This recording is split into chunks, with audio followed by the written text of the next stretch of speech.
Timu ya sukuru wa St Anthony kuma Kitale aria mararugamagerera bururi Mbitika cia Copa Coca Cola ciana kama ntakinyetie miaka 16 ni ahotani a mwaka agikombe giki. Ni thutha wa timu ino kuhota timu ya Nigeria na mbao 3-2 kuhitukira mikwaju ya penalti gucanio dakika-ini cia refari igithie kabati ya gifugo gwa gifugo.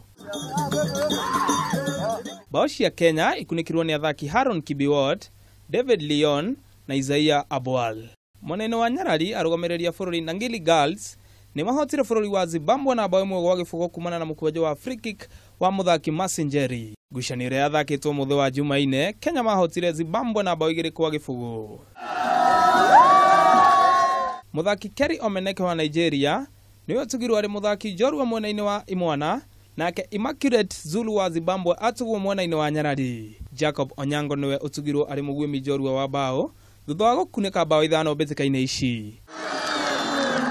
Nake Isaiah Omorai wa Kenya niwe utugirwo ari goalkeeper mwega wa mashindano maya. Gucanio cia Copa Coca Cola ciambĩrĩirie mũthĩ wa Jumatatu na kũrĩa makĩria ya timu 10 kuma nja ya bũrũri irakorirwo igĩcemania cukuru-inĩ wa Naikuru High School. Handũ-inĩ ha metha ya mathako ya Kameme TV, rĩtwa rĩakwa nĩ Ng'ang'a wa Nyoka.